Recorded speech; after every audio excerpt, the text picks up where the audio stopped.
नमस्कार दोस्तों, आज हम बात करने जा रहे हैं कैसे टॉपिक के बारे में जो बहुत ही इंपॉर्टेंट है इस कोविड-19 के समय में। आज हम बात करने जा रहे हैं, हाँ जी, आपने थंबनेल में देखा ही होगा, फाइनेंशियल एजुकेशन। फाइनेंशियल एजुकेशन क्या है, फाइनेंशियल एजुकेशन क्यों ज़रूरी है और आपकी लाइफ में और मेरी लाइफ में, यानी कि हमारी लाइफ में ये कितना इंपॉर्टेंट है, ये जानने के लिए हम छोटा मैं आपको फैक्ट बताऊँगा।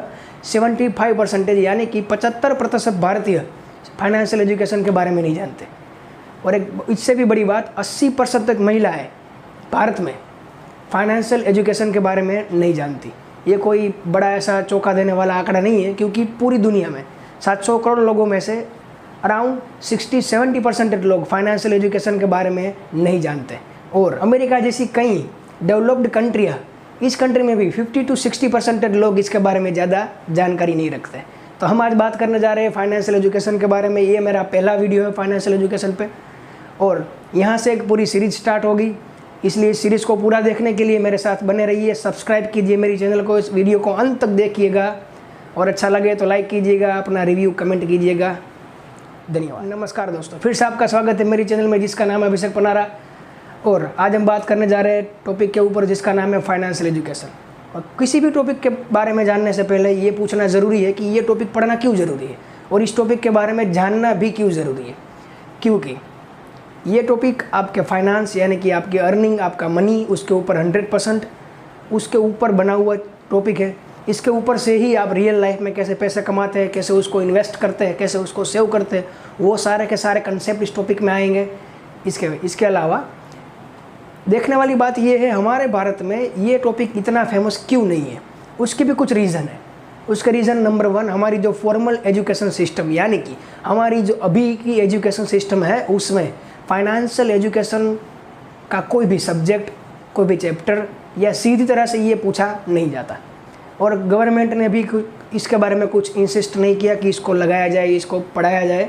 दूसरी बात, कॉमर्स स्टडी में भी आप अगर सीए कर रहे हो, सीएस कर रहे हो, एमबीए कर रहे हो तो उनको पता होगा, लेकिन ये सब्जेक्ट और ये टॉपिक सीधा पूछा नहीं जाता कई जगह पे, और ये एग्ज़ाम में भी नहीं आता, इसलिए हम पढ़ते भी नहीं हैं। तीसरी बात, यहाँ पे जो पेरेंटिंग सिस्टम है, पेरेंटिंग सिस्टम यानी कि जो माँ बाप है वो अपने बच्चे को भी ये टॉपिक नहीं पढ़ाते, क्योंकि ये ज़्यादा अवेयर है ही नहीं इस टॉपिक के बारे में, तो कैसे पढ़ाएंगे। चौथी बात, यहाँ पे जो बिजनेस आइडियोलॉजीज़ है वो इतना ज़्यादा फॉलो नहीं की जाती। यानी कि फ़ॉरेन में आप देखते होंगे कई ऐसी बुक्स है जिनको लोग पढ़ना प्रीफर करते हैं, जैसे कि अभी इंडिया में भी ऐसा एक ट्रेंड आया है, रिच डैड पुअर डैड करके एक बुक है, वो भी आपने पढ़ी होगी। तो उस टाइप की बुक यहाँ पे जो ऑथर्स है वो ज़्यादातर लिखते नहीं है, और जो लिखते हैं वो यहाँ पे बेचते नहीं है, और जो बेचते हैं वो यहाँ पे हम पढ़ते नहीं हैं।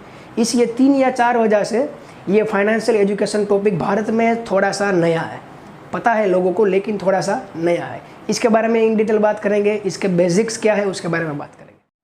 तो आज हम जानने वाले हैं फाइनेंशियल एजुकेशन का मीनिंग क्या है। फाइनेंशियल एजुकेशन अगर इतना इंपॉर्टेंट है, इतने प्रतिशत लोग इसके बारे में नहीं जानते, तो सबसे पहले ये जानना ज़रूरी है कि इसका मीनिंग क्या है।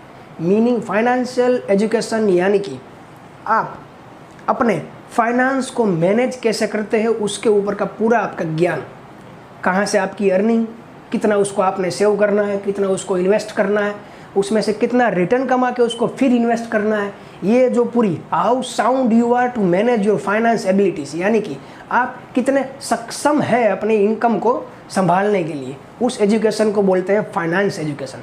कोई फॉर्मल एजुकेशन ये नहीं है, यानी कि इसकी कोई बुक्स नहीं आती जो सिखाई जाती है। ये सिर्फ और सिर्फ थोड़ा सा एक्सपीरियंस और कई सारी मैनेजमेंट की और फाइनेंस की ट्रिक और ट्रिक्स के ऊपर से ये निकाला हुआ एक छोटा सा निचोड़ है। नमस्कार दोस्तों, आज हम बात करने जा रहे हैं फाइनेंशियल एजुकेशन के बेसिक्स के बारे में। बेसिक्स यानी कि उसके पिलर्स क्या है।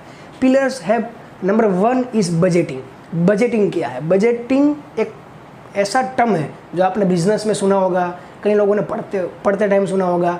बजटिंग यानी कि आपको डिफाइन करना है कितना प्रतिशत किस चीज़ में और कितना प्रतिशत क्यों किस चीज़ में, ये डिफाइन करने के लिए बजटिंग वर्ड्स का उपयोग होता है। बजटिंग किया जाता है आपके बिहेवियर एनालिसिस के ऊपर से। आपका बिहेवियर एनालिसिस पास्ट डेटा से निकाला जाता है। पास्ट डेटा यानी कि आपके 3 साल या 5 साल, पिछले 5 साल में आपकी अर्निंग कितनी, उसमें से, ये फाइनेंस की बात है इसलिए पूरा का पूरा अर्निंग के ऊपर ही जाएगा। फॉर एग्जांपल समझ लीजिए 1 लाख रुपए आपकी 1 मंथ की अर्निंग है, तो 12 महीने की 12 लाख रुपए हुए। तो आपने पिछले 3 या 5 साल में वो 12 लाख रुपए कहाँ कहाँ पे खर्च किए, उसको एक लिस्ट आउट कीजिए, उसमें लिखिए, आपको पता चलेगा कि आपने फॉर एग्जांपल समझ लीजिए 15% खाने में लगाए, 20% इसमें लगाए, फिर आपको पता चलेगा कई ऐसी फालतू चीज़ें हैं जिसमें आपने पैसे लगाए हैं, जिसको आप सेव कर सकते थे या फिर इसको आप इन्वेस्ट कर सकते थे। वो आपका बिहेवियर ट्रेंड पता चलेगा आपको कि आप कितना पैसा कहाँ पे लगाते हैं और कितना पैसा अर्न करते हैं और किस चीज़ में लगता है, जिससे आपको कुछ दूसरी अर्निंग मिलती है या फिर नहीं मिलती है। वो जानने के लिए बजटिंग ज़रूरी है। अब जब आपने पास्ट डेटा एनालिसिस कर लिया है तो उस पास्ट डेटा को हम फ्यूचर के साथ कनेक्ट करेंगे। यानी कि अभी भी अगर आप फॉर एग्जांपल वही एग्जांपल को कैरी फॉरवर्ड करते हैं, अभी भी समझ लीजिए आपकी 12 लाख रुपए इनकम है 12 महीने की, तो फिर अगले 3 साल में या फिर अगले 5 साल में आप उस पैसे को कहाँ लगाओगे? आपको जब पता चल गया है कि आपका बिहेवियर एनालिसिस में 10% 20% पैसे ऐसे हैं जो गलत जगह पे जा रहे हैं, तो आप उसको कंट्रोल कर सकते हैं। उसको कंट्रोल करने के लिए क्या क्या मेजर्स लगाने चाहिए, उसको कैसे दूसरी जगह पे इन्वेस्ट करना चाहिए, वो हम इन डिटेल दूसरे वीडियो। नमस्कार दोस्तों, जैसे कि हमने पढ़ा बजटिंग, उसके बाद हम देखेंगे प्रायोरिटाइजिंग दी मनी। यानी कि कौन सा एक्सपेंस आप अगर बजटिंग कर रहे हो तो दूसरा पॉइंट आपके ऊपर ये जाता है, आपको ये पता होना चाहिए कि आपकी लाइफ में प्रायोरिटी क्या है। ज़्यादातर 90% लोग ये बात नहीं समझते। For example if you are student, समझ लीजिए आप स्टूडेंट हो, तो आपके लिए खाना, अच्छी जगह पर रहना, अच्छे कपड़े पहनना और अच्छी जगह पर पढ़ने के लिए जाना, ये आपकी फर्स्ट प्रायोरिटी होनी चाहिए।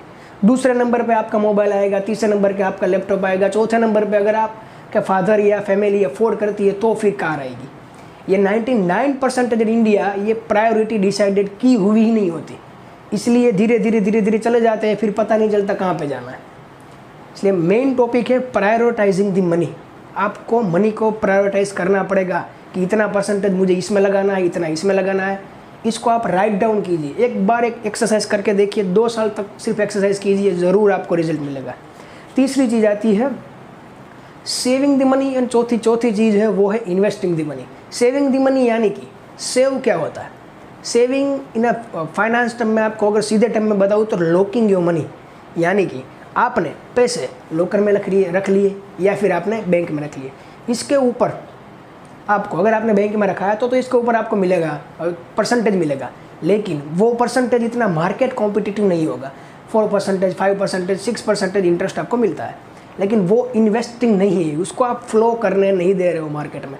उसके भी एडवांटेज है, उसके भी डिसएडवांटेजेस है। एडवांटेजेस ये है कि ये मनी जो है वो रेडीमेड मनी है, यानी कि आप कभी भी उस पैसे को वापस उठा सकते हो और उसको जहाँ पे स्पेंड करना हो वहाँ पे आप स्पेंड कर सकते हो।